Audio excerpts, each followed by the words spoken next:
Let me ask you something. When last did you sit alone in silence and you didn't hear anybody screaming out your name? No, mommy, daddy, not even your own thoughts reminding you that you haven't done something. Because somehow we have turned parenting into a full-time, no salary, no break superhero kind of job. You're the provider, you're the planner, you're the problem solver. You are the emotional support system. And still, you're expected to be calm, to be present, and be ready to play. Here's the real question.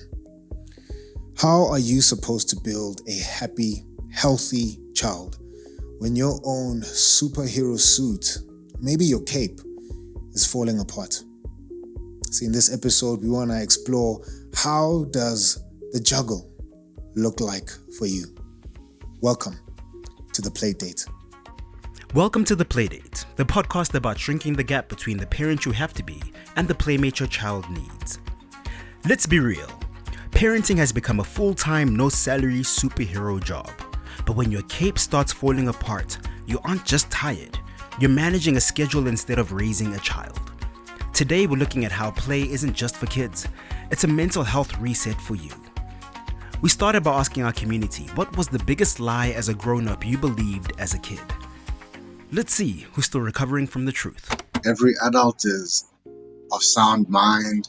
Every adult is reliable, trustworthy. And as much as it hurts me to say that that is the biggest lie, it is something I believe, that all adults had it together. Definitely the part when they said you will sleep more when you are an adult, or you have more free will, you have more free time. That's a lie. I think the biggest lie about being a grown-up that I believed as a kid was the fact that I would always be free from everything I was, being put through. For example, free from reading, free from studying, free from, having to wake up at a particular time. I still find myself having to wake up at very crazy hours. The biggest lie would be you can do whatever you want, anytime that you want. You can eat whatever you want at any time that you want. You can buy whatever you want anytime that you want. There's nothing like that exists in this world. I didn't understand where my siblings came from and where I came from. So my mom would always tell me, oh, I bought you from the hospital. Yes, I bought you and your siblings. And I used to believe that. You are setting the babies. You are setting the babies. Hey, we back at it. This is the segment where we, taking off all the capes and pretending like we're superheroes and know what we're doing. Parenting is hard and it's showing us flames. And so we're going to hear from real parents who are going to give us real stories. Again, no judgment. So feel free to take the conversation anywhere. But I think before we jump into it, it would be cool for people to get to know you guys a bit. So if you could just tell us your name, how many kids you have, and maybe what's special about your kids. I am Asipe. I have one son. He just turned 3. And the special thing about him is we all say our kids are special, but mine is. I'm not lying. Mine is special. He just knows what to say. Yeah. I've always said it. He just knows what to say. I think that is what is special about him. We need him in this world. Come on. My name is PJ. I've got 3 kids. 3 wonderful kids. 2 girls. And then we thought we were done. Then we had a boy. Now we don't. And what's special about each one of them are their personalities. The eldest, she's 16. So I'm working through the teenager phase. Yeah. And for a woman or a girl progressing into a woman is not easy. It's not. That's difficult. And for my baby, she just turned 10. Sure. So now she is no longer a baby, but she's progressing into a lady. Which is also difficult because she wants to progress into that lady that's now becoming a woman. So there's also the pressure. And I want to look up to you. You know what I mean? Yeah. And then my baby boy. He's just special all around. I'm so used to having women, girls, ladies. I have a boy. Sure. Someone that I want to be like daddy. So I got a point to prove. Yeah, you do. How old is he? He's 3 years old, going on 5. I'm Palisa. I have a son. He's 12, turning 13, preteen, yay. Fun times. What makes him special? He's very emotionally intelligent,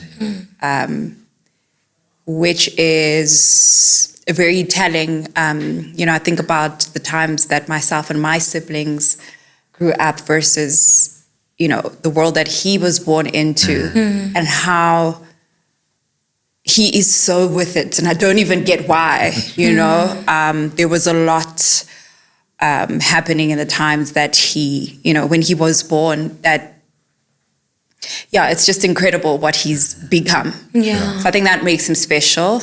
Man, he's sweet. He's nothing like me. Like he's nothing like me. His character, his personality. So you're not sweet?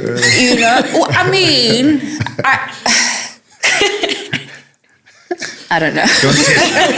That's all you say. Yeah. Let's leave it at that. Yeah, I get you. That's great, man. Thanks for sharing that. I think it's incredible just to see the work that you guys are doing. The job of being a parent is work that's unpaid. It's work that is very seldomly recognized. And to some extent, you would think, especially in the society we live in, it's like somebody would argue, why do you need recognition as a parent? Like you're a parent, you need to be a parent. And it's like, man, like this stuff does get lonely. It does get tough sometimes. And that's what we're going to speak about, today. Just some of the silent exhaustion, things that we can't speak to other people about. But I think in a table with other parents, we might even feel free to just be like, hey, let me take off my tight, skinny jeans. It's been too long, right? Yeah. And maybe let's start with Palisa. Your son is turning 13. July. Yeah. If I'm assuming, please correct me, but you're a single parent. Yes. How has that been, raising a son? Sure. It was a lot. It was very tough for various reasons. So my mother, she passed 2 years prior to, it was before he turned 2, sorry. My mom passed before my son turned 2. So that most immediate, support system that you'd hope to be there. Yeah. And in that 2 years, she was ill, on and off in the hospital. She died of heart failure. So anything and everything around that, you can just imagine. So I didn't have that. I have brothers, 3 brothers. And so that was weird, having to lean on them. I mean, I was the first to have a child in our generation. And so this was new for all of us. And to not have, your mom there. My father, he was alive at the time, but not involved. The relationship wasn't, that great. Therefore, I couldn't lean on him for support. The father of my child and his family, they weren't actively involved as well. So the most immediate village that you'd expect to be there, I didn't have that. I had him at 25, and you think, 25, you're an adult. You kind of sort of have things figured out. I don't. I was still trying to get a career going, and then here comes a child, and then you don't have the support. And so all of those things made it really interesting, to say the least, to show up for this human that didn't even ask to be come. here. Yeah. Yeah, man. Sure. And I think it's stories like that need to be, told some more. Because I think a lot of people with your story kind of fall into the shadows, and it's like, yo, I'm the only one. And I think what makes it tough is you see other people doing life and you think, oh, they're fine. Yeah. You know, and who am I to now come and complain? You know, I need to just get on with life and do what everybody else is doing. Yeah, that's true. But we're all juggling 500 balls and 499 of them are on the floor. And we're just trying to keep up and survive the next day. So Yeah. So thanks for sharing that. That's cool. Welcome. PJ, you raising 3 kids, bro, in South Africa. And you seem to be in their lives. Yeah, you know what? Yeah, so I'd say my ex and I, we met in 2004. Sure. High school sweethearts. Sure. So we split last year, Jan. Way. So now when it comes to my kids, yes, I was always involved. You know, when you come home, there's always a smile. There's always a daddy. And I got a position last year where I had to travel a lot in the week. So in the week, I was either in Mpumalanga or I was in Northwest and presenting and whatnot. So I was never in their lives. And it was the first time I was never connected. So I felt the disconnect. And then I'd only see them on weekends. But for those 2 days, I try to catch up as much as I could as to what I've missed on in the week. It was difficult. Because they needed me. I could see it in their eyes. Sure. I could see it when my son slept next to me on the bed. And I mean, what, he was 2, going on 3. And I could just feel his emotion. But also the knowing that tomorrow Dad's not going to be here. And I'm only going to see him a day or a week from now. So it's only now, this year we started picking up the Google Meet situation, and because he's now asking when is Daddy going to come and going to come home. When's he must come stay with us. And so the way that our visiting rights and whatnot, I see him 3 times a week. And every time I go there, and now just keeping the girls aside for a second. Every time I go there, he says, Daddy, you forgot something. And I am now sitting with his entire toy collection, his towels, and his dinosaurs at my place. So when I look at him, he says, Dad, you forgot something. It said, you forgot me. Sure. You know? And yeah, I don't think people understand what I feel. Because when I look at his toys, I see him. And then with my middle daughter, now turned 10, I can see where she is, where she feels like she's lost me. So she wants more attention from me.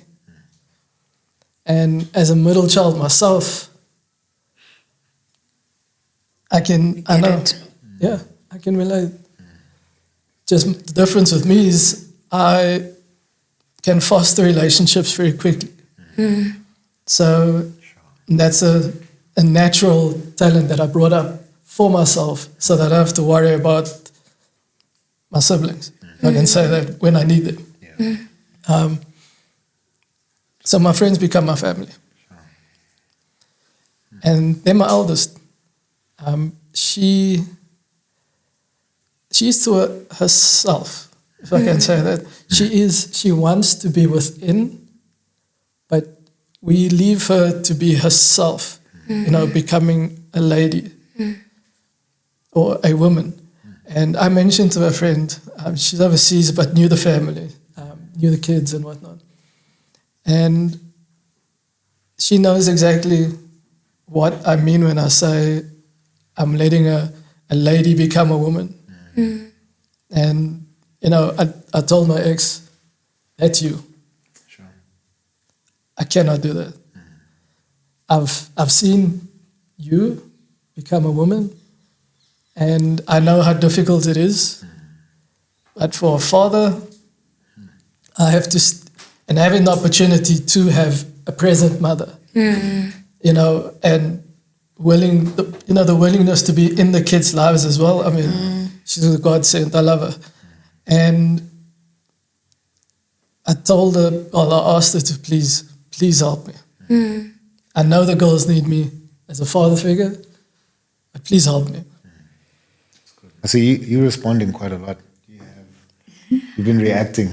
No, your story touched me because my father walked out before I was born. And for me, it's like, if there's a person who can do it, why couldn't he do it? No, it's fine. It's okay. How do you take that which you just shared with us and reconcile it with you being a mother to your son? Unlike you, Palesa, I have community. My son doesn't stay with me. He stays with my mother full time. I take him on holidays. And ever since he was born, I had to leave and come and ride. My mother said, I'll take the role of being your a grandmother, which is a mother to your son. So for me, being a mother is more of, I've got internal conflicts because I want to be more for him. I want to give him everything that I was given by my mother. Because after my father left, I never felt his space up until my first year. When like, okay, now it's conversations about 2-parent households and like, you can't relate. Hey son, what is that?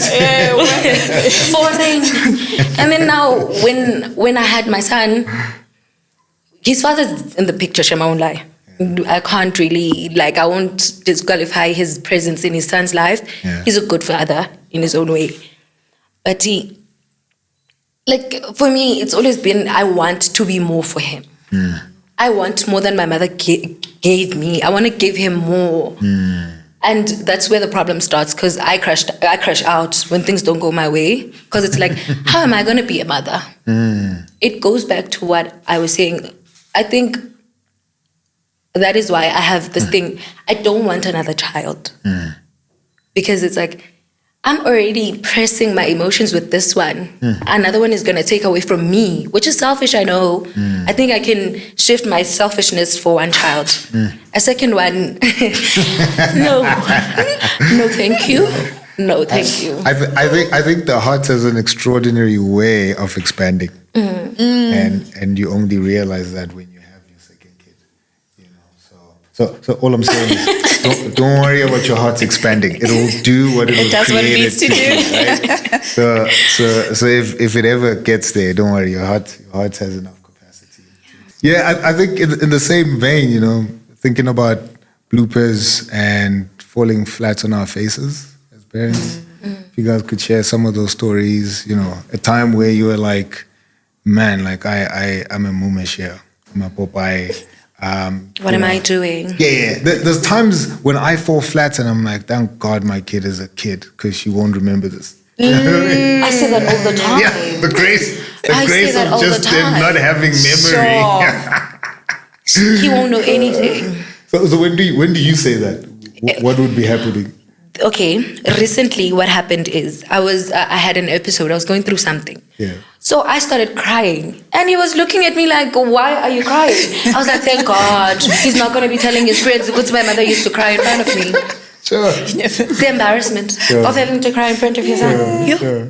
But you can't contain your tears at that point. They just have to come out. Yeah. Yeah. But sometimes, I don't know, man. Yeah.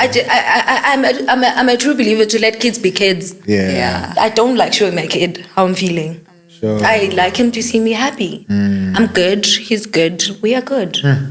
He will know when it's time for him to know how I'm feeling. I don't want him to have baggage of, my mother was crying, now he's sad. Sure. Kids shouldn't see how we feel. Sure. As much as we are said to be, let's be open. Not at this age, not at 3 years old. He shouldn't see me cry. Yeah. He shouldn't. Yeah, but yeah, at the same breath, it's like he should know that crying is not an. We're not winning. I think there should be room for you to be emotionally open in age-appropriate ways. So Yes. as they grow older, there's a sense in which you're going to have to mold as well. So my firstborn is 7, and I've allowed her to see some of my failures. Yeah. But in a way that her 7-year-old brain can understand, So I'm not bombarding her with like, oh, my depression and my failures, and it's like, yo, I didn't do well there, and I want to be clear to you why I failed here, and so she sees grace being exercised. She sees, me getting up and trying again, because I think that's going to instill something in her when she grows up to be like, hey, my dad failed and tried again, so but at age-appropriate ways. And as she gets older, then she'll know more of my dark side. Yeah. Right. Yeah. PJ, you seem like you want to chip in, brother. I'm with you on that dark side. Yeah. It's when because like my visiting hours are 4 to 8. Okay. So in the week. And my dark times will be that night drive home. Where everything I take from that within that drive, it could be the longest drive, the quickest drive, the wettest drive, the driest drive. That's that situation, and they don't see that. They will never see it. Sure. I make sure they never see that side of me. It's not that I'm putting up a front. Yeah. It's I want them to see the best that life has to offer all the time. And life isn't all doom and gloom and shouting and put your pants on and why not wearing socks and all of that, It's there's a bright side. Yeah, that's true. So what we call is the Crocodile game. And where my middle, her name is Tegan. Sorry, Shay. So Shay and Luke, right, baby? We've developed this Crocodile game where we run from a trampoline to the back of the house. Yeah. And we do this in circles. I've lost 10 kgs doing that. Just saying. Come on. A win is a win. When I get a call, it's, Daddy, I want to play the Crocodile game. Sure. And when Luke says it, it's obviously it sounds more, I don't say empathetic. It sounds like, Daddy, I need you, if I can say that, to come and play. Where Shay would put it, Daddy, I want to play, yes, she also wants to play, and I feel it out of her, and I feel it in her tone. But, because of their ages, they share different emotions, they're different genders, they're going through different life experiences, etc. And I can pick up on the two's emotions through the phone, which I could not do last year. Last year I was busy on clients. Now I'm here. Big difference. Now, because I am here, I can be here. Because I'm here, I can be there. That's a big difference. That's good, man. It's good. For you, Palisa, you a superhero, mom? Not at all. I may look all put together, but trust me, it's wild. I can think of so many areas that I feel like, given our setup, back to the village. Yeah. I've had to curate and build my village outside of the most immediate, the blood line. That consists of friends, I've been forced to make friends with my son's friends' parents, because he's an only child. And so the lift clubs, when you can't pick your child up because you're just stuck. I'm in real estate, and that's, I don't have, a helper or anyone to call. So if you get stuck, I mean, what do, right? I've had instances where I picked him up late, from school. Sure. And then there's the sad face waiting for you. And he's the only one. And he's the only one. And now you have to explain. And you ask, Mommy, why are you late? Yeah. Oh, well, he correct himself. Okay, Mommy, how are you? Yeah. But why are you late? And then I have to explain the client, this, that, and the other. And I often wonder, like, how does he process that? And how does he make that okay for him? Is it okay? He seems to be very forgiving. He seems to be, but... That's where I feel like I fall short in those little things, those day-to-day things that are affected by the nature of our, our setup, so to speak. Sure. So, How do you guys not overcompensate in the moments when you know that, you've disappointed your kid? I do.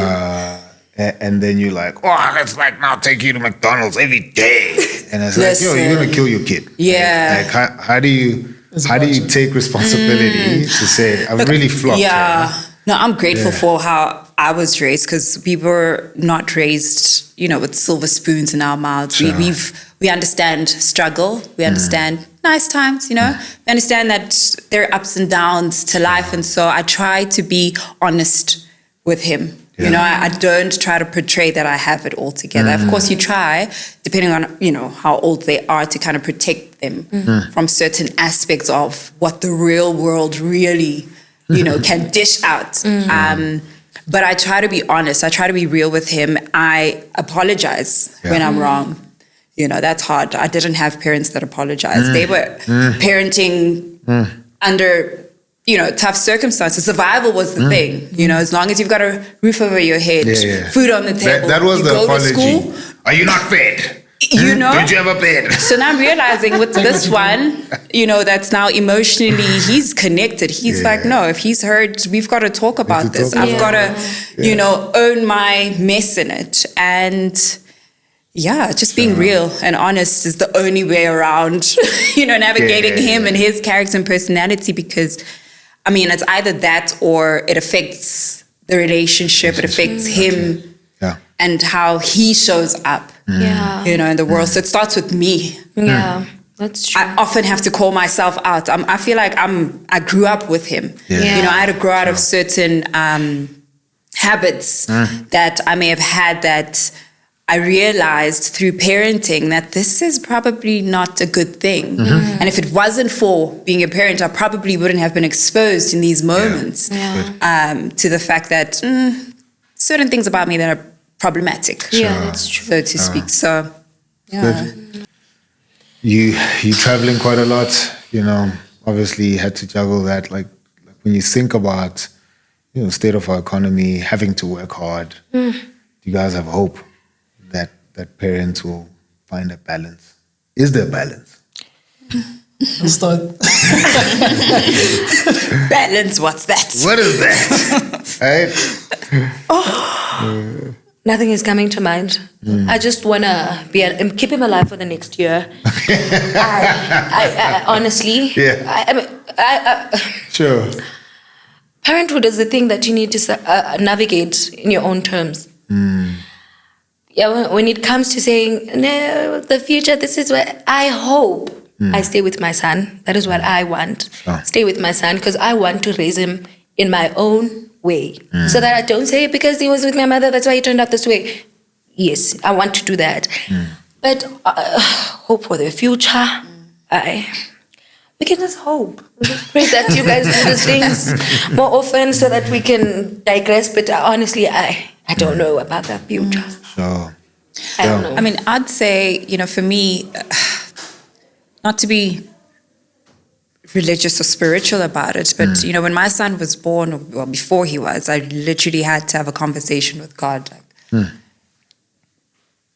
First of all, I don't have an idea of how I can do this. I'm not equipped for this. And therefore, I give this child to you. I'm going to need you every single day to just get me through. And literally, if I look back to the 12 years that we've, I can't tell you how, how we here, I can't give you the details of how it's even possible throughout what we've, experienced. I can't tell you how, except my faith keeps me going. Sure. That's where my hope is. That's good. You know, I mean, if he's gotten us 13 years in, surely 13 more, there must be. All I can do is my best. Sure, that's good. And try to show up, try to inform myself where I'm lacking, ask for help where I need. It really does take a village, and I've learned that the village may not be what you want it to be, what you hoped for it to be, That's true. But thank God for the people that he did send my way, through friends, school, church. That really helped in us getting here. I can't take much credit, just a little. Sure. Just a little. Yeah, man. Thanks for sharing that. You guys have really been helpful. And I definitely know that there's parents who are watching this who at least feel seen, feel heard, feel like they're not, in the shadows alone. So truly appreciate this. PJ, we're going to end off with you, brother. You spoke about your Crocodile game. How important is it to play with your kids in dealing with your own stress? It's quite important because it distracts me from my reality. And as it distracts me, and the longer it takes to play and the more we play, the more energy I see out of them and I get from them, and I know that we're connecting on a different level. It's not a parent level. We're friends. Now I'm their friend. That's good, bro. Appreciate that. So, that's... Play some more. Yeah. No. When I get a call for a Crocodile game, we're there. You're there, man. Oh, no. I love to play. That's great, guys. Thank you so much. Truly appreciate you and just sharing your story. Thank you so much for tuning in, and hope that you really got something out of this conversation. We'll take a quick break and we'll be back again. Hey, let's take it back to something real for a second. I know we're talking about curiosity and imagination, but just know that there's over 100 million children across Africa who don't have access to the kind of learning that we are speaking about right now. No tools, no structured support. But that potential, man, it's all the same. And this is where Ubongo comes in. Because everything that we are talking about here, these ideas, these tools, these mindsets, don't stay in the studio, but they get converted into content, into radio, and it reaches children in their last mile. So if you've ever listened to this podcast and you thought to yourself, this is powerful stuff, just know you can be part of making sure that this content reaches kids who need it the most.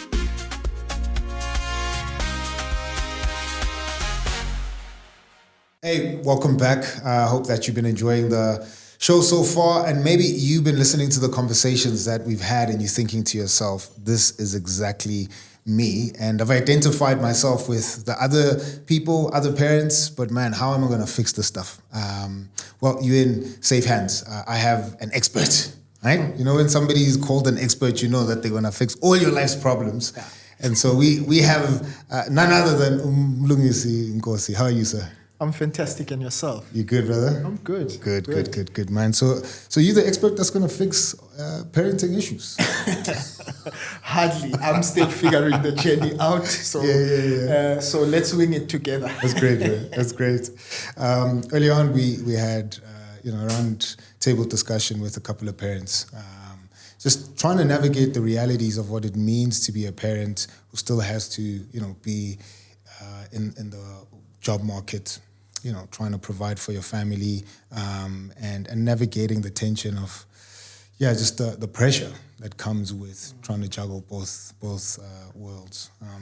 And many parents just feel like they're at their wit's end, and we don't know what next to do, because it feels like at work we're not really thriving, at home we're not doing well as well, and we just caught up in this chaos, this vicious cycle. But you deal with kids And you also get to speak to some parents as well who are in these situations. Maybe let's start here. Like, what are some of the common cases that you see when you speak to both parents and kids? Like, where's the thing falling apart? Yeah, so thank you for the opportunity, first of all. And Sure. I think we're all trying to figure out what the right approach to parenting is. But I think where we are missing it is that we come from two different generations. The transgenerational gap is really wide. You're dealing with a whole different set of variables as a parent, right? When we grew up, parents these days have to deal with tablets, with iPads. It's we're in the information age. Our kids know more than we do, right? So how do you then navigate that as a parent? So I think that's sometimes the challenge, coming from, or rather that parents face up with. And so I really do think that what we need to do as parents, at least that's what I always recommend. Open it up, have a conversation. Sure. Let's check in with each other. Sure. I think we hardly do that. So if I were to recommend to any parent out there, the first approach is conversation. Start talking. Start talking. I mean, you mentioned now, that when we grew up, we played in the streets, and the kind of environments we grew up in kind of allowed for that to happen. Villages, townships. There's just this communal spirit, and kids can play on the streets, and at any given point there'll be adult supervision. Whether it's from your own parents or or other adults from neighboring houses, they'll always be there. And then we move to the suburbs because again we want to work hard, we want a better life, and very quickly it becomes clear that our village is non-existent. The support structure that we would otherwise have had we remained home right now in the suburbs is not there. Any recommendation you would have for parents who, for lack of a better word, are just alone, and they're parenting alone, and therefore all of these balls are hard for them to juggle, just because there's a very clear gap that the village used to occupy, but they're not there anymore. Sure. I think, that's a profound question. I think the one thing that I would absolutely recommend is, building anything is not easy. More so having to put yourself out there, but that's what it sometimes requires, right? There's an idiom that we use in our African traditions or culture, and interpreted in English, they say it takes a village to raise a child, right? But you're also growing as an individual, so it takes a village to raise you. Sure. So you cannot build anything in silos. We cannot build anything in silos. So if I were to recommend to any parent is really, and I understand that, you frame this question around and not having a community, but that's exactly the solution. We were built and meant to be or to function within a community environment, right? Whether that community comes from the parents that are at your child's school, right? Who have observed certain patterns around your child. I was listening to a segment this morning on radio, and they were talking about unsolicited advice. Right? I think we all take offense when someone gives unsolicited advice. Especially but the reality is that there are different perspectives. There are people that have different realities to what you've had, and so have a different vantage point to the child that you're raising, right? And so can give. I think we have to have the humility to take unsolicited advice at times. If truly the idiom that we use is to be correct, that it takes a village, I really do think that all of us need to belong to some kind of a community. Fortunately, I belong to a church, and that's where we derive a lot of our community from. And as a result, my child has got an opportunity to be in a different home and observe different patterns that home has. And as a result, can come back and give feedback and say, look, I either like what they do, kabos banban, or I don't like how they do 1, 2, and 3. And it informs me as to whether, how are we doing as a home. That's great, man. And we, keep drumming this one point that village and community is important, and having support as a parent. And the reason for that is the people who actually suffer from a lack of support that the parents have are kids. What are some patterns you've identified in seeing a kid whose parent is overstretched, where you can talk to the kid or see in their behavior where you're like, man, this is not your fault. It's just that you have a parent who's overstretched, and if they could, find a way to be helped, this will trickle down and in fact impact you in ways that are better than how you're showing up now. I think the most common pattern, particularly in a cosmopolitan environment, is that there's high levels of competition. So what does that do? It then gets us into a pattern where we are overstretching ourselves, and we're overworking. We are chasing the paper, right? Consistently. But I think there's a counterintuitive result, because you are chasing a better life, right? But in hindsight, in trying to chase for a better life, there are some facets about the human experience that you begin to lose. And as you do so, it then costs you even more to try and repair, right? The damage that you created by chasing the bag. And so it really becomes this red race, right? It really becomes this vicious cycle. And so if I were to, and please, this is unsolicited advice, if I were to talk to us as parents, to kind of do something or to parent differently, I would say, I think we all have to have a conviction at some point, right? I remember John Maxwell was giving an interview on this, and he said they had to agree with his wife on 2 things that are absolutely core, right? That if we miss it on any other aspect in terms of our parenting journey, what are the 2 things that we really want to do, right? What are the 2 things that we really want to see our children becoming?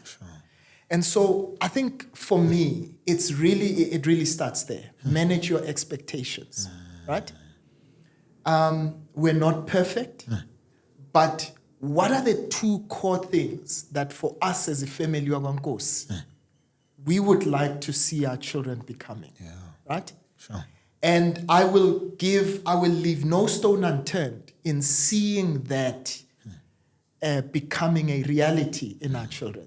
So for some, it may be education. So it means I'm going to block everything else and say, okay, so for me, if I can see you can go to the nth degree, right? But as long as for me, you want to get education, we will stop at nothing. If it means that, slalang a peanut butter and jam every day. I'm selling my liver in the black market. Right? Right? So I really do think that that's an approach that would be, that can at least help in mitigating some of the challenges and the vicious cycle that we're seeing. So manage your expectations, decide on the core things, right? And converge every resource towards what you want to see, the outcome that you want to see. That's good. And that will, in turn, you will see results in that area, so that you have this consistent feedback loop. If it's not what I want to see, what do I need to change? If it's not what I want to see, it's how do I change it? So you manage that, and ultimately we get what we would like to see. That's good, man. Yeah, that's good. As an educator, you kind of get the results of our bad parenting, and you deal with that, week in and week out. How do you walk with a student who's being neglected, and they're showing up, they want to learn, but obviously the parents are not giving them the attention that they need and deserve to show up as the kind of students that they should be? How do you walk with those kids? So it goes back to community. I become a parent. Sure. Yeah. So there's parts of what I do that require me to show my technical skills, right? How do I help you? How do I mediate? How do I help you to reach your potential? There's me teaching you maths and physics from a technical perspective. I can tell you about the pedagogical aspects of, what I do.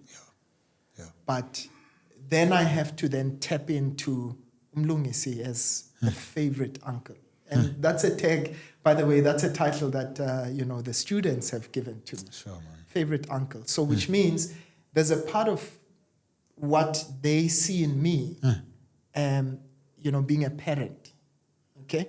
And I don't try to portray the other parent as being inadequate. Yes. I just become that uncle. Yes. Right? That they need at the time. That's good, man. I help them realize their potential. So there's times when it's not technical, but it's really speaking to the person and saying, no, umshana wami, okay, we can do this better. What are you struggling with? It's those corridor conversations. Yeah. Sure. Sometimes that take place. And I just check in. I get to spend time with my learners, and I observe patterns. And part of observing those patterns is sometimes realizing, okay, namhlanje, Tabiseng is not showing up in her normal self, as her normal self. So then in that corridor, as we're making coffee, I'll ask, okay, how are you? How are you doing? Right? Now I'm showing up as a parent. Okay, I'm checking in. Sure. Okay, what happened, namhlanje? Hey, you seem a little bit offish, right? So that's the non-technical part. And all that they needed to do at the time was just vent. I've had those encounters where all they needed was just to vent.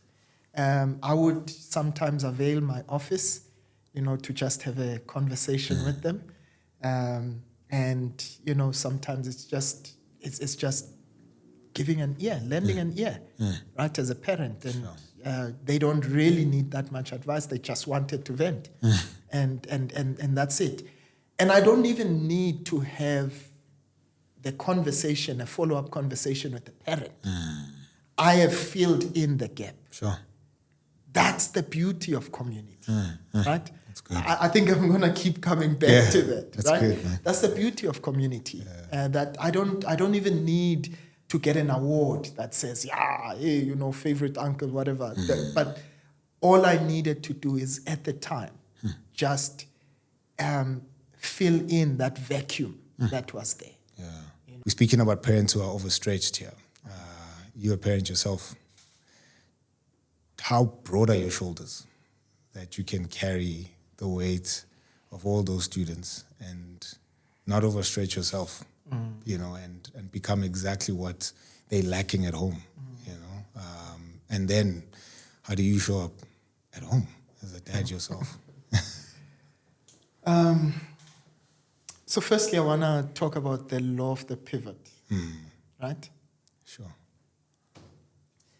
So we often think of getting a balance in life. And I'm answering your question. Yeah. The pod, you good. So the law of the pivot is, so when you think about, any, let's say seesaw, right? So we think about balance as just having this, we call this a fulcrum, right? And we have to have equal scales on both sides, on both ends, right? And so this is what we imagine balance in life to be, right? But the reality is that life pulls us in different directions all the time. There's times when the weight is heavier at home, right? So when weight is heavier at home, that means that I need to give more attention. So the law of the fulcrum says you move the fulcrum, the pivot, to the place where it is most heaviest. So when it gets heavier at home, I'm going to move the fulcrum this side. Okay? So for me, I'm graced to be a teacher. It is a grace, right? So that means that it doesn't feel, I was telling, Shares, our social media expert. Come on now. Come on. Right? I was telling her, so she works with me a lot. Yeah. And I was telling her, look, for me, I don't like working. So education or educating or showing up as favorite uncle doesn't feel like work because that's the area where I'm graced. But where I want to respond to your question is that to that parent feels, hey, you know what, I'm not able to balance, right? You don't need to do everything. There are people who say, no, I need to do 2 hours of this. Yeah. And then, and then we always think of it that way. Sure. I always move my pivot to where it's most heavy.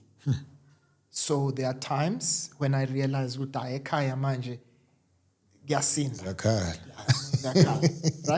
Sure. So work can wait. Yeah. For that period. Sure. Work can wait. We lost a member of our family very recently. So it's heavier. Sure. So I'm going to show up less for my favorite uncle part of the world. Yeah. And I'm going to show up more at Kaya because they need more support. Yeah. Right? Sure. But there are times when they are thriving. They don't even need me. Right? Sure. So when I can, I'm going to push everything I have. Yeah. Right? For the past 2 days, I haven't been around, coming back late. So I am going to shift the load to work.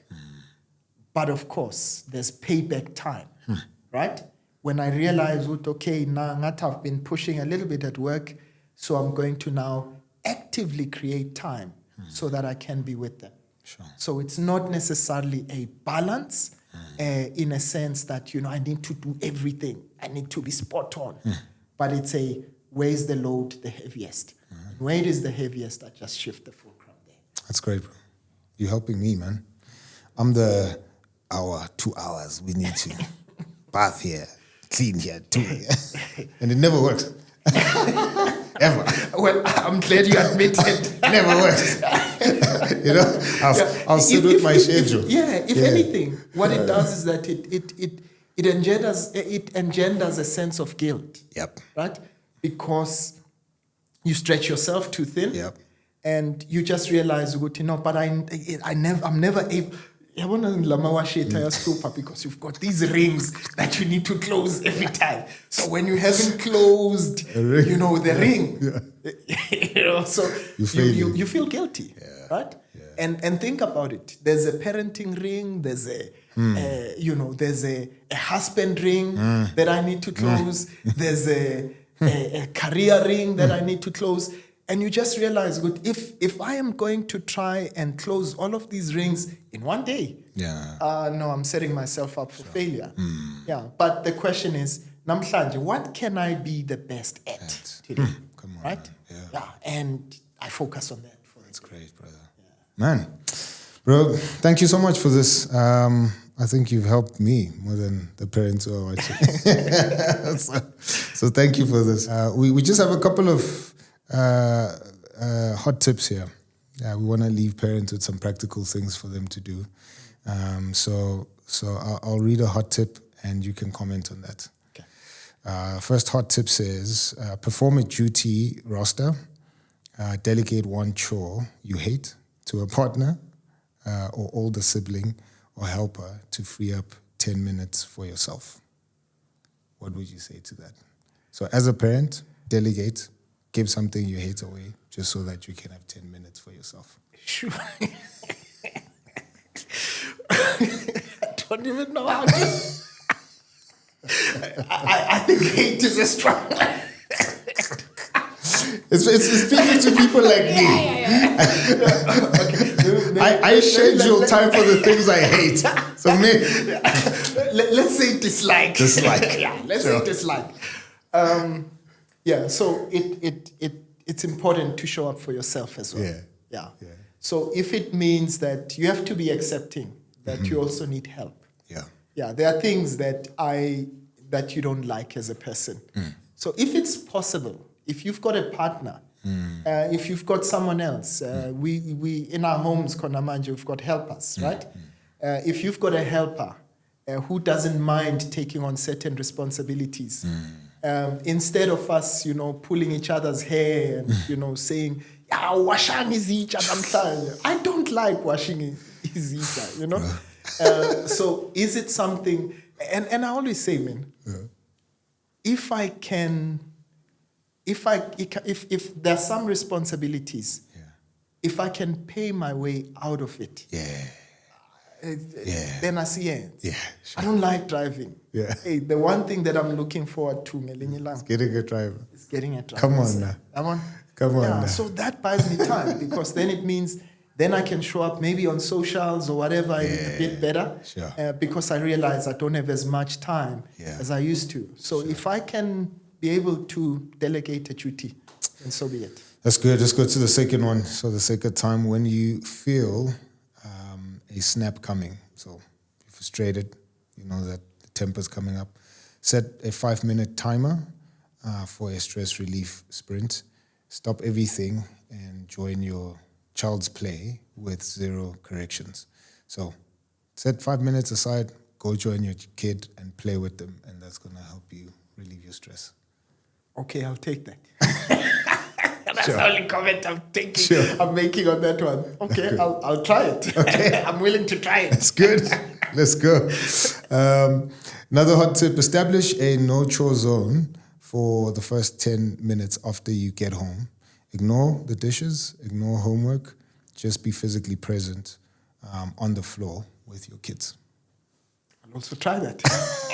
I'm willing to try that. Sure. I think we're always on a ticking timer. We're trying to close all the gaps. Sure. And the first thing that you walk in, Ekaya, is to observe the things that are not in place. Right? And that would be my first comment. And I think that's something to be aware of. That's great, man. Certainly, that's helping me. Sure. I'll try that. 10 minutes. That's good. Okay, how's everyone? Sure. Right? Hey, is it just wash up? Mr. Nkosi, thank you so much for this. I truly appreciate the time that you've shared with us and the wisdom. I know that you're helping a lot of parents out there, myself included, and I clearly helped you as well with some hot tips. Absolutely. So this was a good exchange. Yeah. Thank you, man. Appreciate this, man, and all the best for the work that you're doing. Thank you so much. Cool. Thank you for joining us today on The Playdate. Remember, prioritizing your own well-being isn't a luxury. It is the very foundation of your child's future. If you want to help us reach millions more children with life-changing edutainment, please scan the QR code on your screen. Your donations directly fund the production and distribution of inclusive learning materials for underserved communities. Don't forget to share this episode with another caregiver who needs a breath of fresh air today. Until next time, keep playing, keep laughing, and we'll see you soon.